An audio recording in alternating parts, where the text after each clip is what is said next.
Books, perhaps one of the greatest inventions of all time, used for storing and preserving knowledge. It is within the pages of a book where we can share ideas, create a vibrant new reality, or even question our own world. They can also exist purely to entertain a reader. A professor of mine once said that the difference between a regular novel and a work of literature is that in literature you are presented with a thought-provoking question, not one merely meant to entertain, but to make you think. We can oftentimes take for granted the ways that books can leave an impact on us. They are a critical instrument in human creativity and the enjoyment of life. And, at least in some ways, video games are very similar. Yeah, I'm sure my college professor would highly disagree with me there, but ultimately, just like television, movies, plays, or anything else of the like, both books and video games are entertainment mediums. I am in no way saying that video games are a substitute for books. I think they each have their strengths. A game's ability to make you an active participant. Meanwhile, a book allows your mind to create a world of your own design rather than one designed by an overworked programmer. But I'm getting off topic. The point I'm trying to make is that there can be some similarities between these two mediums. They may be designed to throw you into a fantastical, high-octane world with no greater purpose than enjoyment. Or perhaps they'll present you with an introspective and philosophical dilemma that could change the way that you see reality. Or maybe they will just be needlessly horny. Metal Gear Solid is all three. But even dating back as far as the earliest tabletops, game designers have often found a lot of inspiration in literature. Maybe it was a book they read that encouraged them to pursue the path of creating video games. And heck, even today, in virtually every fantasy story, whether digital or not, you find some sort of infancy in Tolkien's Middle-earth stories. With all that being said, it's not surprising that a lot of video games actually contain references and allusions to a lot of famous books. And that's what I wanted to look at today. Whether it be a simple Easter egg, a narrative decision, or something meant to emphasize a theme, let's look at just a handful of my personal favorite literary references in video games. We'll start off with an example from one of my new favorite video game series. Castlevania is a game where you play as Simon Belmont, the most recent in a family of monster hunters. Your goal is to traverse Dracula's castle and kill any other monsters you might come across on your way to vanquish the Count. Now, while Dracula himself is a very famous literary character, the vampire, along with pretty much every other creature present, finds more inspiration in the classic Universal monster movie designs rather than their original literature. It's not until Castlevania Bloodlines on the Sega Genesis where we see the most inspiration from the novel. Instead of a Belmont, you get to play as a new generation of vampire hunters in the form of John Morris and Eric Lecard. It's the former that I want to draw attention to since he shares a last name with a character from Bram Stoker's original work. Among the team of Van Helsing, Mina Harker, and others, an American by the name of Quincy Morris joins the group who aimed to kill Dracula. In fact, it was Morris himself who killed the King of Vampires by driving a stake through his heart, although it came at the cost of his own life, ridding the world of a great evil by a noble sacrifice. Well, Castlevania took this idea and just ran with it, with Quincy Morris now being a distant relative of the Belmonts and succeeding them in the world of monster hunting. Watching his father sacrifice himself, Quincy's son, John, decided to follow in his father's footsteps and hunt creatures of the night, thus making him the protagonist of Bloodlines, a sort of sequel to Bram Stoker's novel. There are some other smaller allusions to the book as well.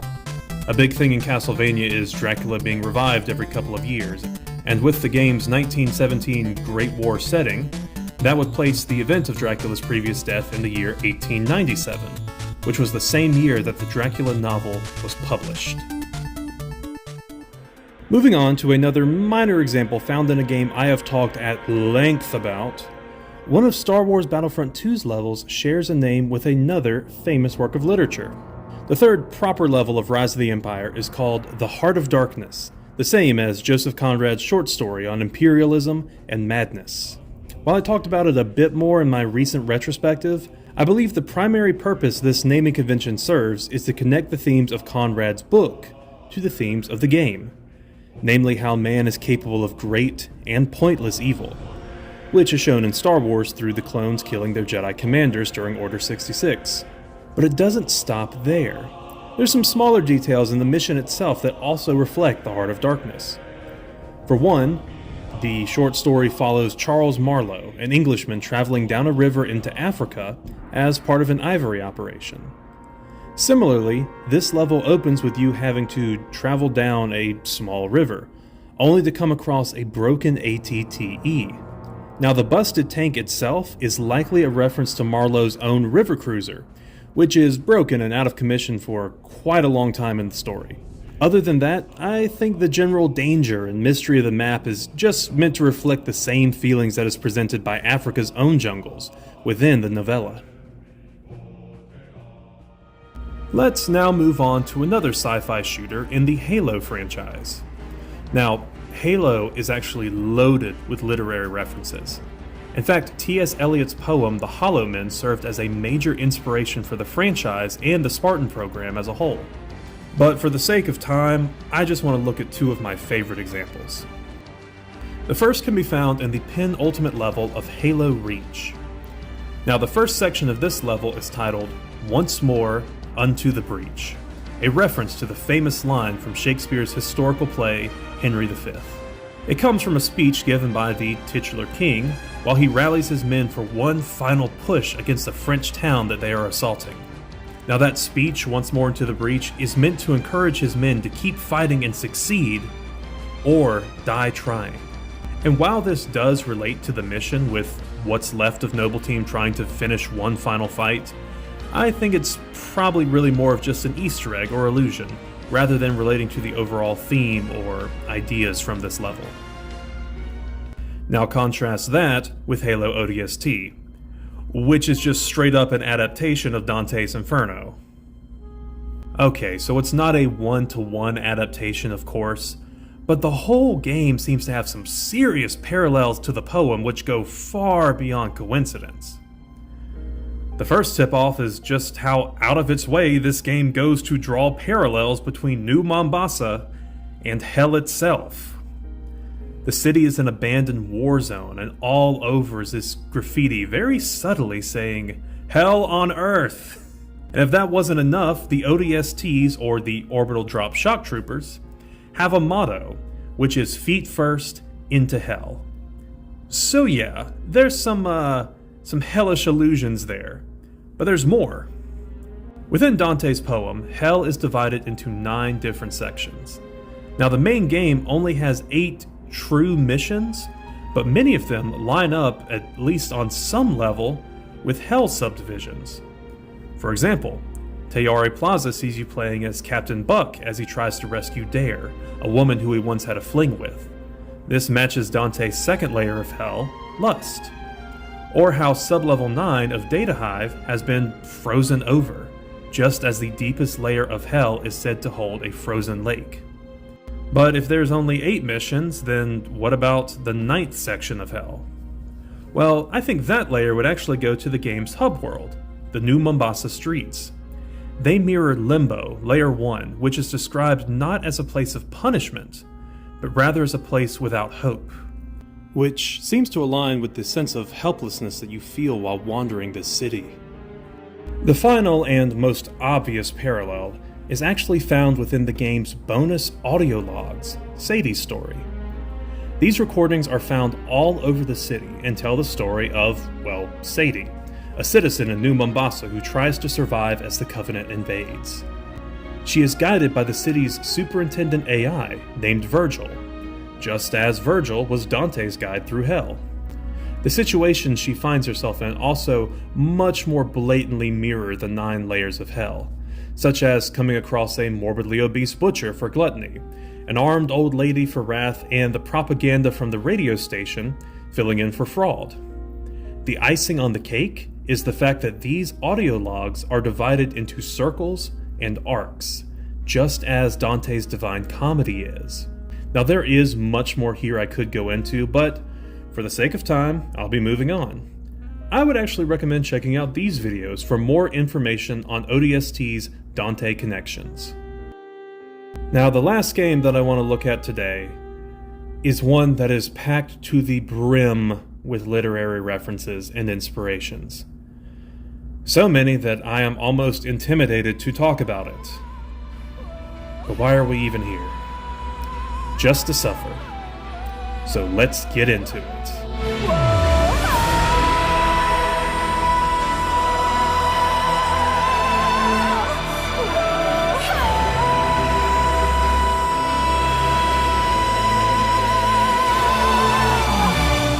Metal Gear Solid: The Phantom Pain is the most recent and likely the final entry in the Metal Gear series. And if you aren't familiar with that game franchise, oh boy, it is a doozy. I'll spare you the painful details and say that the main things you need to know is that this game follows a man named Venom Snake, a legendary mercenary, as he tries to rebuild his own private military force, the Diamond Dogs, and fight against the shadowy agency known as XOF. The game, however, opens with Venom waking up from a coma. Now, thankfully, this game isn't too in your face with the references to any particular book. As of today, your name is Ahab. You can call me Ishmael. This is B-Quad.